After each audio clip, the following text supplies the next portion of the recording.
باز ابن حکیم اپنے والد سے اور وہ ان کے دادا سے روایت کرتے ہیں کہ میں نے جناب رسول اللہ صلی اللہ علیہ وسلم سے سنا، جناب رسول اللہ صلی اللہ علیہ وسلم ارشاد فرما رہے تھے، انکم تحشرون رجالا ورکبانا وتجرون علی وجوہکم، کہ میدان محشر میں قیامت کے دن تمہیں لایا جائے گا پیدل، اور بعض لوگوں کو لایا جائے گا سواریوں پر، اور بعض لوگوں کو لایا جائے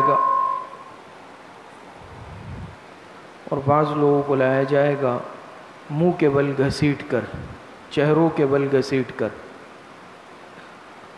یہ ابواب صفت القیامہ شروع ہوا تھا، اور اس میں یہ باب ما جاء فی شان الحشر، یہ باب ہے حشر سے متعلق، قیامت سے متعلق باب شروع ہوئے تھے، اور آپ حضرات کے سامنے بات آئی کہ قیامت کا دن یہ وہ دن ہے جو بالآخر پیش آنا ہے، جس کے وقوع میں کسی قسم کے شک اور شبے کی گنجائش نہیں ہے۔ پھر قیامت کے مختلف احوال ہوں گے کہ انسان کی اس دنیا میں مختلف مراحل ہے، یا زندگی کے 3 ادوار آتے ہیں۔ ایک یہ عالم دنیا ہے، تو دنیا میں انسان اپنا وقت گزارتا ہے، پیدائش سے لے کر اپنی موت تک کا وقت انسان جو گزارتا ہے یہ عالم دنیا کہلاتی ہے۔ جب دنیا میں انسان اپنی طبعی اور مقرر کردہ عمر پوری کر لیتا ہے، پھر اس کے بعد یہ منتقل ہوتا ہے قبر میں، وہ پھر دوسرا مرحلہ شروع ہوتا ہے، اسے کہا جاتا ہے عالم برزخ، برزخی زندگی۔ انسان کی زندگی ختم نہیں ہوتی موت پہ، یہ انتقال ہوتا ہے، انتقال ایک عالم سے دوسرے عالم کی طرف، عالم دنیا سے عالم برزخ کی طرف انتقال ہو جاتا ہے۔ پھر جب تک اللہ پاک چاہیں گے قیامت کے وقوع تک انسان قبر میں اور برزخ والی زندگی میں رہے گا۔ جب اللہ پاک کے حکم سے پھر قیامت قائم ہوگی، یہ انسان عالم برزخ سے منتقل ہو جائے گا عالم آخرت کی طرف۔ یہ دیکھیں انتقال ہو رہا ہے نا، انتقال من عالم الی عالم آخر، پہلے دنیا میں تھا، وہاں سے منتقل ہوا برزخ کی طرف، جب برزخی زندگی پوری کر لے گا قیامت قائم ہوگی، برزخ سے منتقل ہو جائے گا آخرت کی طرف۔ اب یہ اس کا تیسرا عالم شروع ہو گیا، یہ ہے عالم آخرت۔ پھر اس میں جو ہے میدان محشر قائم ہوگا، حساب کتاب، پل صراط، اور پورا حساب کتاب ہوگا، نام اعمال دیے جائیں گے۔ جو خوش قسمت ہوگا، نیک ہوگا، اس کو دائیں ہاتھ میں دیے جائیں گے، وہ جنتی ہوگا۔ جو خدا نہ خواستہ کافر ہوگا، بدعمل ہوگا، بائیں ہاتھ میں دیے جائیں گے، وہ جہنمی ہوگا۔ اور اب یہ فیصلہ ہمیشہ ہمیشہ کے لیے ہوگا۔ جن کے لیے جنت کا فیصلہ ہے وہ ہمیشہ ہمیشہ کے لیے جنت میں، وہ جنت سے نکالے نہیں جائیں گے۔ اسی طرح جو کافر ہوں گے، جو بغیر کلمے کے دنیا سے گئے ہوں گے، ان کے لیے بھی خلود فی النار ہے، جہنم ابدی ہے۔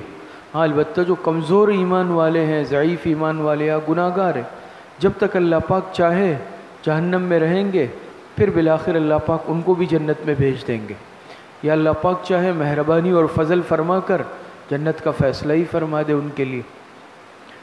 یہ جو عالم آخرت ہے، قبر سے جب انسان اٹھے گا، سور پھونکا جائے گا، تو سب کے سب مخلوق جمع کی جائے گی میدان محشر، میدان حشر قائم ہوگا۔ میدان حشر علماء نے لکھا ہے ملک شام میں قائم ہوگا۔ میدان حشر قائم کیا جائے گا اور پوری مخلوق اللہ پاک کے سامنے جمع کر دی جائے گی۔ اور حدیث میں آتا ہے کہ جیسے کیفیت کیا ہوگی، آپ علیہ الصلوۃ والسلام نے ارشاد فرمایا کہ یحشر الناس یوم القیامت حفاة عراة غرلا، ننگے پیر، ننگے بدن، غیر مختون جمع کیا جائے گا۔ کیفیت کیا ہوگی انسانوں کی میدان حشر میں؟ جب یہ ہنکائے جائیں گے، جسم پر کوئی لباس نہیں ہوگا، پیروں میں جوتیاں نہیں ہوں گی، اور غیر مختون شدہ حالت میں ہوں گے۔ دنیا میں انسان جب آتا ہے پیدائش کے بعد، آپ کو معلوم ہے کہ ختنہ بھی کی جاتی ہے، لیکن وہاں پر انسان کی قدرتی کیفیت یہ ہوگی کہ یہ غیر مختون ہوگا۔ اس حالت میں میدان محشر میں حضرت عائشہ رضی اللہ عنہا نے سوال کیا حضور علیہ السلام سے، اللہ کے رسول یہ کیفیت ہوگی تو یہ تو بڑی عجیب، کیا لوگ ایک دوسرے کو دیکھ رہے ہوں گے؟ یعنی جسم پر کوئی لباس نہیں ہوگا، یعنی مقصد یہ تو بڑی عجیب کیفیت ہوگی، شرم والی کیفیت ہوگی۔ تو آپ علیہ السلام نے فرمایا عائشہ معاملہ بہت سخت ہے، وہاں کسی کو کسی کی طرف آنکھ اٹھانے کا وقت نہیں ہوگا، ہر ایک اپنے معاملے میں ایسا الجھا ہوا ہوگا، وہ میدان حشر ہوگا، وہاں یہ وقت تھوڑی ہوگا کہ کوئی کسی کی طرف دیکھے گا، کسی کو کسی کی طرف آنکھ اٹھانے کی ہمت اور وقت بھی نہیں ہوگا، کوئی کسی کی طرف نہیں دیکھے گا، معاملہ بہت سخت ہوگا۔ اور حقیقت بھی اسی طرح ہے کہ میدان حشر کا معاملہ بہت سخت ہے، اور جیسے اس روایت میں آیا کہ میدان حشر میں لوگوں کو لایا جائے گا 3 کیفیتوں کے ساتھ۔ بعض وہ ہوں گے جو سواریوں پر آئیں گے، یہ نیک ایمان والے ہوں گے، متقی، جو صاحب اعمال ہوں گے، جن کی نیکیاں ہوں گی، ان لوگوں کو سواریوں پر بٹھا کر میدان حشر میں لایا جائے گا۔ دوسری قسم کے لوگ ہوں گے جنہیں پیدل لایا جائے گا، یہ کمزور ایمان والے ہیں، یا گناہ گار ہیں، یا فاسق فاجر ہیں، اعمال میں کمزوری ہے، تو ان کو پیدل لایا جائے گا، یہ پیدل آئیں گے، کوئی دوڑتا ہوا آئے گا، کوئی آہستہ آئے گا، یہ پیدل لائے جائیں گے۔ تیسری قسم کے لوگ وہ ہوں گے جو چہروں کے بل چلا کے لائے جائیں گے، یہ کافر ہوں گے، جو بغیر ایمان کی دنیا سے گئے ہوں گے، ان کو چہروں کے بل چلا کے لایا جائے گا۔ پوچھا حضور علیہ السلام سے صحابہ نے، اللہ کے رسول چہرے کے بل بھی چلایا جائے گا؟ آپ نے فرمایا جو اللہ پاک کی ذات پیروں پر انسان کو چلانے پہ قادر ہے، وہ چہرے کے بل چلانے پہ بھی قادر ہے، چہرے سے پیروں کا کام لیا جائے گا۔ اور یہ اس لیے، یہ انجام اس لیے ہوگا کہ دنیا میں ان لوگوں نے حضور علیہ السلام اسی طرح جن اپنے اپنے انبیاء کی تعلیمات سے روگردانی کر لی، چہرہ پھیر لیا، انبیاء اکرام کی دعوت سے چہرہ پھیر لیا، تعلیمات سے رخ موڑ لیا، اس چہرے کو انہوں نے موڑا، ان کو سزا یہ دی جائے گی کہ اس چہرے سے ان کے لیے پیروں کا کام لیا جائے گا، اور باقاعدہ چہروں کے بل چلائے جائیں گے۔ کتنا سخت معاملہ ہوگا، کتنا سخت مرحلہ ہوگا کہ ان کو چہروں کے بل چلایا جائے گا۔ تو 3 قسم کے افراد ہوں گے قیامت کے دن میدان حشر میں، 3 طرح سے آئیں گے لوگ۔ وہ نیک ایمان والے وہ سواریوں پر بٹھا کر لائے جائیں گے، جو کمزور ایمان والے یا فاسق فاجر گناہ گار وہ پیدل لائے جائیں گے، اور خدا نخواستہ جو کافر ہوں گے، بغیر ایمان کی دنیا سے گئے ہوں گے، ان کو باقاعدہ چہروں کے بل لایا جائے گا۔ پھر سوال جواب ہوں گے، بڑا سخت مرحلہ ہوگا، معاملہ ہوگا، اور کیفیت وہاں کیا ہوگی؟ حدیث سے ثابت ہے کہ انسان اپنے پسینے میں شرابور ہوگا، اور ہر ایک کے پسینے کی کیفیت بھی مختلف ہوگی اعمال کے اعتبار سے۔ کوئی اپنے ناف تک جہاں ازار بند باندھتے ہیں وہاں تک پسینے میں ہوگا، کوئی اپنے سینے تک ہوگا، کوئی گردن گلے تک ہوگا، کوئی ایسے منہ تک ہوگا، اس کا چہرہ بھی پسینے میں ڈوبا ہوا ہوگا۔ جتنے گناہ زیادہ ہوں گے، بدعمالی زیادہ ہوگی، اتنا پسینے میں انسان ڈوبا ہوا ہوگا، اور اتنا سخت مرحلہ ہوگا کہ اللہ پاک سے کہیں گے لوگ بعض کہ اللہ پاک فیصلہ کر دے۔ کافر کہیں گے جہنم میں ہمیں بھیج دے، لیکن اس انتظار سے نجات ہو جائے، یہ اتنا سخت مرحلہ ہوگا آخرت میں۔ تو میدان محشر میں پھر مختلف قسم کے سوالات ہوں گے، اور نیک اور برے اعمال کے اعتبار سے کیفیتیں بھی مختلف ہوں گی، کیفیتیں بھی مختلف ہوں گی۔ مختلف گناہوں کے اندر خدا نخواستہ دنیا میں اگر انسان مبتلا ہوا، وہ میدان حشر میں اس کیفیت میں لایا جائے گا۔ حدیثوں سے ثابت ہے، حدیث میں آتا ہے کہ دنیا میں جو شخص بلا کسی استحقاق کے، بلا وجہ کے مانگنے کا عادی بنا ہوا ہو، لوگوں سے مانگتا ہو، سوال کرتا ہوگا پوری زندگی، بغیر کسی سبب کے، اس کو ضرورت نہیں تھی۔ قیامت کے دن اس حال میں آئے گا، اس کے چہرے پر گوشت کا ایک ٹکڑا بھی نہیں ہوگا، گوشت کا ایک ٹکڑا بھی اس کے چہرے پہ نہیں ہوگا۔ اسی طریقے سے کسی نے دنیا میں اگر کسی سے بالش پر زمین بھی قبضہ کی ہوگی تو میدان حشر میں اس کی کیفیت کیا ہوگی کہ 70 زمینوں کا طوق اس کے گلے میں ڈالا جائے گا، یعنی اس کو دھنسا دیا جائے گا 7 زمینوں تک اس کے یہاں تک وہ زمینیں آ جائے گی، لگام بن جائے گی۔ اتنا سخت معاملہ اور مرحلہ ہوگا۔ اسی طریقے سے دنیا میں مختلف گناہ انسان نے، سود خور کی اپنی کیفیت ہوگی، جو خدا نخواستہ سود لیتا ہوگا، رشوت خور، اسی طرح جو حاکم ہوگا یا بادشاہ ہوگا، یا یہاں تک روایتوں میں آتا ہے اگر کوئی 10 افراد پر بھی نگران ہوگا، 10 افراد پر، وہ اس حالت میں لایا جائے گا کہ اس کے یہ ہاتھ گردن سے بندھے ہوئے ہوں گے، اور اس کو نجات دلائے گی کیا چیز؟ اگر اس نے انصاف کیا ہوگا، اگر اس نے انصاف کیا ہوگا پھر تو اس کی جان چھوڑ دی جائے گی، لیکن خدا نخواستہ اگر اس نے ذرا سی بھی بے انصافی کی ہوگی تو اس کو جہنم میں ڈال دیا جائے گا۔ جس کی 2 بیویاں ہوں گی اور اس نے ایک بیوی کے ساتھ ناانصافی کی ہوگی، ظلم اور زیادتی کا رویہ رکھا ہوگا، یہ قیامت کے دن اس حال میں آئے گا کہ اس کی جو ایک جانب ہے جسم کے بالکل گری ہوئی ہوگی، جھکی ہوئی ہوگی۔ اب دیکھیں ہمارے دونوں کندھے برابر ہیں، لیول میں ہے نا، لیکن خدا نخواستہ اگر کسی نے عدل و انصاف کی خلاف ورزی کی ہوگی، ظلم و زیادتی کی ہوگی، تو اس کا یہ حصہ بالکل زمین کے ساتھ ایسے جھکا ہوا ہوگا۔ اس حالت میں آئے گا۔ دنیا میں اگر کسی نے کسی پر ظلم کیا، ایک ظالم ہے، ایک مظلوم ہے، میدان حشر میں کیسے آئیں گے کہ مظلوم نے ظالم کو پیشانی اور سر کے بالوں سے پکڑا ہوا ہوگا۔ دنیا میں اگر خدا نخواستہ کسی نے کسی کو قتل کیا، ناحق خون بہایا، تو وہ مقتول قاتل کو پیشانی سے پکڑ کر لائے گا، اور مقتول کی گردن سے خون بہہ رہا ہوگا، اور وہ اللہ پاک سے فریاد کرے گا، اللہ پاک مجھے انصاف دلا، اس نے دنیا میں میرا خون بہایا تھا۔ جہنم کا فیصلہ ہوگا۔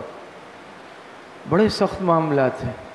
اور شب معراج کی جو روایت آتی ہے، تفصیلی روایت ہے، ریاض الصالحین میں بھی ہے، مشکات المصابیح میں، بخاری شریف میں، مختلف حدیث کی کتابوں میں، کہ آپ علیہ الصلاۃ والسلام فرماتے ہیں مجھے جنت دکھائی گئی، مجھے جہنم دکھائی گئی۔ جہنم میں آپ علیہ السلام نے مختلف لوگوں کو دیکھا جن کو مختلف سزائیں دی جا رہی تھی۔ کسی کا سر آرے سے چیرا جا رہا تھا، کوئی خون کی نہر میں ڈبکیاں لگا رہا تھا، اور تیرتے تیرتے کنارے تک آتا، وہاں ایک شخص اس کے منہ میں پتھر ٹھونس دیتا۔ کسی کے گلے کا جو جبڑے ہیں اس میں لوہے کا آنکڑا ہوتا ہے، لوہے کا، آپ یہ سمجھ لیں جیسے گوشت کی دکان پہ جس سے گوشت لٹکایا جاتا ہے، دیکھا ہے نا، ایسے مڑا ہوا ہوتا ہے، ایسے نوکیلا، ایک یہاں اور ایک یہاں، ایسے یہاں سے چیر کر فرشتے یہاں تک لے آتے ہیں، گدی تک، پھر یہاں سے چیر کر گدی تک لے آتے ہیں، اور جب ہٹاتے ہیں وہ دوبارہ صحیح ہو جاتا ہے، پھر فرشتے آتے ہیں، پھر چیرتے ہیں۔ ایک آدمی کو لٹایا ہوا ہے، دوسرا شخص اتنی بڑی چٹان لیتا ہے اور اس کے سر پہ وہ چٹان مارتا ہے، اس کا سر ٹکڑے ٹکڑے ہو جاتا ہے۔ پھر جب وہ پتھر دور لڑکتا ہوا جاتا ہے، فرشتہ جب پتھر اٹھانے جاتا ہے اس کا سر پھر ٹھیک ہو جاتا ہے۔ بار بار اس کے ساتھ یہ عمل کیا جا رہا ہے۔ یہ مختلف سزائیں۔ ایسی عورتیں دیکھی حضور علیہ السلام نے جہنم میں جن کو برہنہ جسم الٹا لٹکایا گیا تھا، تو یہ مختلف تھے، کوئی سود خور تھا، کوئی رشوت خور تھا، اور کوئی دنیا میں ظلم کرتا تھا، کوئی ایسا تھا جو جھوٹ بولتا تھا صبح اٹھ کر اور اس کا جھوٹ پوری دنیا میں پھیل جاتا تھا، کوئی مرد عورتیں ایسی تھی جو خدا نخواستہ زنا کے اندر مبتلا تھی۔ یہ ساری چیزیں حقائق پیش آنے ہیں، یہ سزائیں پیش آنی ہیں۔ اور دنیا میں لکھا ہے کہ خدا نخواستہ اگر کوئی قرآن کریم پڑھا اور پھر قرآن کریم بھول گیا، اپنی غفلت اور سستی کے ساتھ اس نے کیا کیا، غفلت اور سستی کے ساتھ اس نے قرآن کریم کو بھلا دیا، میدان حشر میں کیسا آئے گا؟ اجزم، حدیث میں آتا ہے اجزم، اجزم کہتے ہیں جزام، جزام آپ جانتے ہیں؟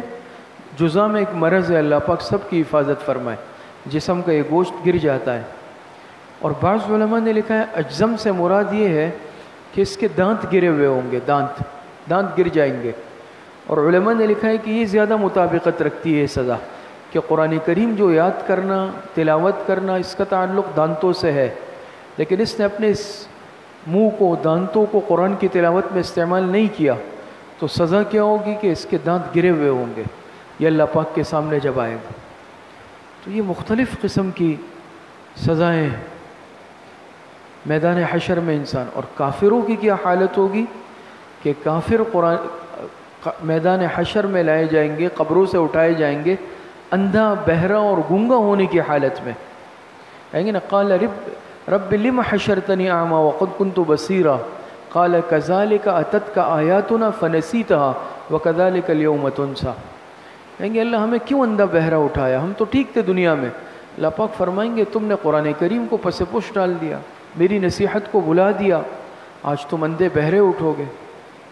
تو کافروں کو اندھا بہرا ہونے کی حالت میں اٹھایا جائے گا، نہ نظر آتا ہوگا، نہ سنتے ہوں گے، نہ بول سکتے ہوں گے، ان کو اس حالت میں آخرت میں اٹھایا جائے گا۔ ایمان کی نور اور روشنی سے یہ محروم ہوں گے۔ نورہم یسعی بین ایدیہم وبایمانہم، ہر انسان جو ایمان والا ہوگا اس کے پاس ایک روشنی ہوگی اعمال کی، اور وہ اس اعمال کی روشنی میں چلے گا میدان حشر میں۔ نورہم یسعی بین ایدیہم قرآن میں، لیکن کافر اس روشنی سے محروم ہوگا، کیونکہ انسان دنیا میں اندھیرے میں ٹارچ لیتا ہے نا، اس ٹارچ کی روشنی میں چلتا ہے، تو یہ اعمال ٹارچ کی صورت اختیار کر لیں گے، لیکن کافر کے پاس کوئی روشنی نہیں ہوگی۔ آخرت میں بڑا سخت معاملہ ہوگا، پھر اللہ پاک کے سامنے پیشی ہوگی۔ تو یہ میدان حشر یہ قائم ہونا ہے، لیکن جو صاحب اعمال ہوں گے، نیک لوگ ہوں گے، ان کو بڑی سہولیات حاصل ہوگی۔ ایسا وقت کہ جس میں کوئی سایہ نہیں ہوگا، انسان پسینے میں شرابور۔ 7 خوش قسمت وہ بھی ہوں گے، 7 خوش قسمت جن کو اللہ پاک میدان حشر میں اپنے خصوصی عرش کے سائے میں جگہ دیں گے۔ ایسے خوش قسمت بھی ہوں گے، جس میں سے کون ہے؟ جس میں سے ایک وہ ہے کہ جو اللہ پاک کی یاد میں تنہائی میں اس کی آنکھوں سے آنسو بہہ پڑے، وہ خوش قسمت ہے۔ وہ شخص، وہ نوجوان جس کا دل مسجد میں اٹکا ہوا ہے، ایک نماز سے جا رہا ہے تو دل اٹکا ہوا ہے، کب مسجد واپس آؤں گا، یہ خوش قسمت ہے۔ یہ خوش قسمت ہے کہ جس کو جوانی ہے اور کوئی نوجوان عورت اس کو گناہ کی دعوت دے دے اور یہ اس گناہ کو مسترد کر کے کہے مجھے اللہ پاک کا خوف ہے۔ اسی طرح اور بھی 2 نوجوان جو اللہ کی رضا کے لیے آپس میں ایک دوسرے سے محبت رکھتے ہوں گے، یہ سب ان خوش قسمتوں میں شامل ہے جن کو اللہ پاک عرش کے سائے میں جگہ دیں گے۔ ایسے خوش قسمت انسان بھی ہوں گے۔ تو بہرحال خلاصہ یہ ہے کہ یہ میدان حشر یہ قائم ہونا ہے، اللہ پاک کے سامنے پیشی ہونی ہے، اللہ پاک کے سامنے تو پیش ہونا ہے نا، اور میدان حشر قائم ہوگا۔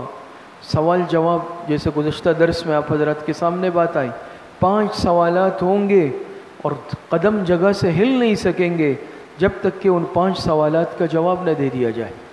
صحیح جواب دینا پڑے گا تب جا کر قدم ہل سکیں گے۔ تو بہرحال اس حدیث سے ہمیں یہ سبق ملتا ہے، آخرت کی جو منزل پیش آنی ہے، ہر انسان پہ پیش آنی ہے، اس کے لیے تیاری کر لے۔ اور سمجھدار انسان بھی وہ ہے، عارضی زندگی جو چند روزہ ہے اس کے بنانے میں ہم دوڑ دھوپ میں لگے ہوئے ہیں، لیکن جو حقیقی اور ابدی زندگی ہے اور جو پیش آنی ہے اس کی طرف سے ہم بالکل غفلت والی زندگی گزار رہے ہیں۔ اللہ پاک صحیح عمل کی توفیق نصیب فرمائے۔ الحمدللہ رب العالمین والعاقبۃ للمتقین۔